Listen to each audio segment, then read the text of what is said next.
আপনি হলেন মিয়া ভাই সিনেমার নায়িকা। প্রিয়া চৌধুরী। আচ্ছা, আপনি তো এখানে শুটিং করছেন, সবটা কেমন লাগছে একটু যদি বলেন। জামালদার সাথে আমার ফার্স্ট কাজ তো। হ্যাঁ, লোকেশনটার কথা যদি আমি বলতে পারি চাই, তো এটা হয়েছে জামালদা যা বললো যে কলকাতা থেকে একটু দূরে, এমন কিছু বেশি একটা দূরে না, বাট একদম নিরিবিলি একটা শ্যুট করার যে মজা, যে প্রচণ্ড ক্রাউড হলে যেটা হয়, ডিস্টার্ব হয়, শুটিংয়ে অনেক প্রবলেম আসে, সেই সব দিকে কোনো প্রবলেম হচ্ছে না। আর আমাদের ফুল ইউনিটটা জাস্ট একটা ফ্যামিলির মতো চুটিয়ে এনজয় করে আমরা কাজটা করছি। হ্যাঁ, আমি তো সেটা এখানে এসে দেখেইছি প্রথম দিনই। সত্যি খুব সুন্দর ইউনিট আর চমৎকার কাজ হচ্ছে এখানে। ওয়েদারটা এমন কিছু গরম না, একটু রোদ, ঠিক আছে, ওটা তো নর্মালি হয়, কিন্তু হাওয়া দিচ্ছে খুব ভালো মতো, অতটা কষ্টও হচ্ছে না। খুব ভালো ওয়েদার, জায়গাটা।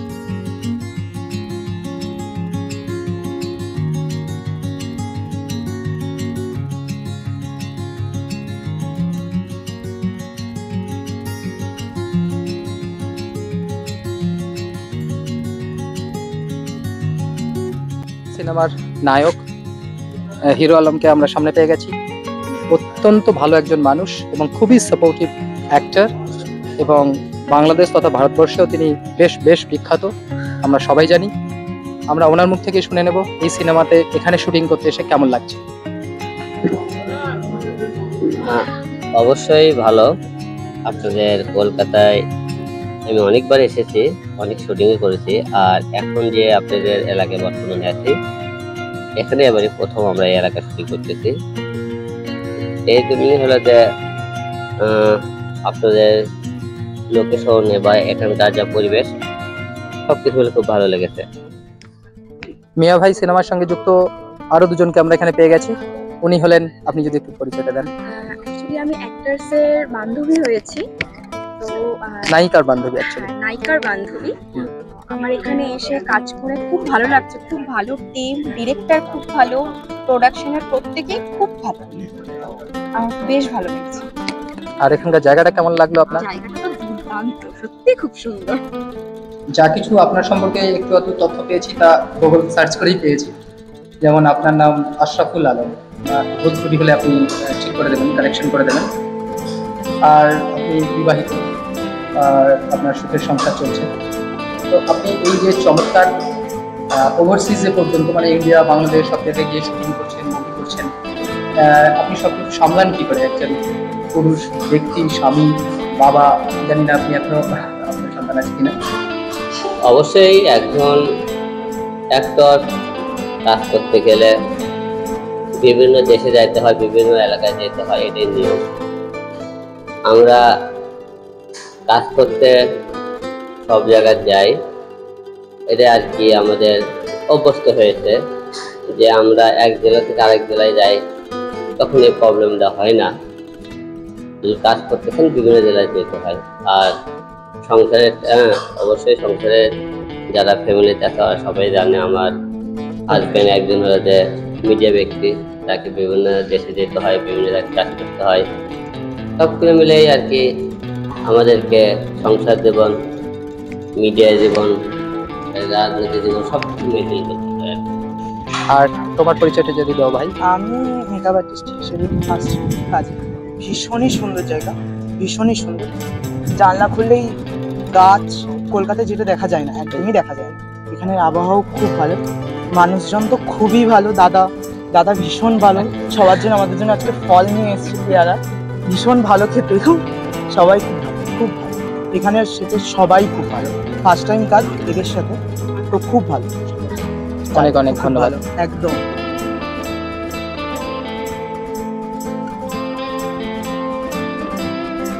শুটিং করে কেমন লাগছে? খুব ভালো লাগছে, খুব ভালো পরিবেশ, এখানকার মানুষগুলো খুব ভালো, আমাদের সঙ্গে খুব ভালোভাবে তারা আমাদেরকে সাহায্য করছে যে কোনো জিনিসের ব্যাপারেও। আর যাই হোক, তাও সব দিক দিয়ে খুব ভালো পরিবেশ, আমরা স্মুথ কাজ করছি। আর বিশেষ করে এই যে লজ, এইটার যে রিসর্টের মালিক রাজ্জাকদাকে খুব ধন্যবাদ। রাজ্জাকদাও পুরো আমাদের কাজ করার পুরোপুরিভাবে হেল্প করছে, সব দিক দিয়ে খুব ভালো। আমরা একদম নিরিবিলিতে খুব সুন্দর, যেটা অনেক দিন সময় লাগতো, সেটা খুব কি বলবো, একটা শিডিউল থাকে না, শিডিউল থেকে 2-5 দিন আরো আমাদের আগে হয়ে যাচ্ছে কাজগুলো। কেউ বিরক্ত করছে না, মানুষগুলো খুব ভালো। খুব সুন্দরভাবে কাজ করে, খুব ভালো পরিবেশ। সত্যি আপনার কথা শুনে খুব ভালো লাগলো আমাদেরও। আচ্ছা, আমরা আপনার কাছে জানতে চাইবো, আপনি তো নিশ্চয়ই, বাঙালিরা সবসময় একটু খেতে ভালোবাসে, আমি তো নিজেই বাসি, আর অন্য সব বাঙালি তো অবশ্যই। তো আপনার প্রিয় খাবার কি? বিশেষ করে আমি বিভিন্ন রকম ভর্তা, একটু ভাজি আইটেম, এগুলো বেশি খেতে পছন্দ করি। আচ্ছা আচ্ছা, ভাতের সঙ্গে। ভাতের সঙ্গে। আচ্ছা, আর বিরিয়ানি বা ওই জাতীয় খাবারগুলো অতটা ফেভারিট? বিরিয়ানি একটু অল্প খাই, শুধু একটু তিহারি খাই। আচ্ছা, তিহারি। আর আমাদের এখানে তো ভারতে বিশেষ করে আম, পেয়ারা, লিচু এগুলো সব বিখ্যাত, আর এখানের প্রিয় ফল। তো বাংলাদেশে আমি জানি না ঠিক কি, তবে আপনার প্রিয় ফল কি? এখন প্রিয় ফল আপনারা সবাই জানেন, আমরা বেশিরভাগই আমগুলো কাঁচা আম, একদম পাকা না, আচ্ছা, আদা বা আমাদের পাকা আমগুলো খেতে ভালো লাগে, লিচু খেতে ভালো লাগে। বাংলাদেশে লিচু প্রচুর চাষ হয় নিশ্চয়ই? হ্যাঁ হয়, হয়। কিন্তু আপনাদের তো কলকাতায় আপনি ফলের দাম পছন্দ কম। হ্যাঁ, আমাদের এখানে প্রচুর ফল হয়, সব ধরনেরই ফল। এখানে মনে করেন 1 কেজি আপেলের দাম কত? 150-200 200 টাকা। তারপরে আঙ্গুর ওই রকমই 100-150-150 1 টাকা কেজি করে। আমাদের বাংলাদেশ তো অনেক কি দাম, অনেক বেশি। অনেকটা আপনি দাম বেশি, এরকম আর কি। এখানে মনে করেন আপনাদের ফল বিশেষ করে কিছু কাপড় আমি দেখলাম, কাপড়ের দামও খুবই কম দেখেছি কিছু। আচ্ছা আচ্ছা। সব কিছু মিলে তো মনে করেন বাংলাদেশে আর কলকাতার মধ্যে অনেক ডিফারেন্স আছে। তাহলে আপনি যখন আসছেন বা আমাদের কলকাতাতে আসেন, তাহলে কেনাকাটা বা শপিং করেন নাকি অনেক? আমরা কলকাতায় আসলে অবশ্যই ফ্যামিলির জন্য মার্কেট করি, নিজের জন্য কিছু কেনাকাটা করি। এবার সামনে যেহেতু আমাদের ঈদ আসছে, ঈদ বলতে ফ্যামিলির জন্য আমি এখান থেকে আর কি পুরোটা মার্কেট করার চেষ্টা করবো, যাতে পুরো ফ্যামিলি এখান থেকে নিয়ে যেতে পারি। আচ্ছা আচ্ছা। আর রোজা করা সম্ভব হয় প্রতি বছর? হ্যাঁ, রোজা করা চাইতে আমরা মুসলিম, অবশ্যই রোজা করার চেষ্টা করি।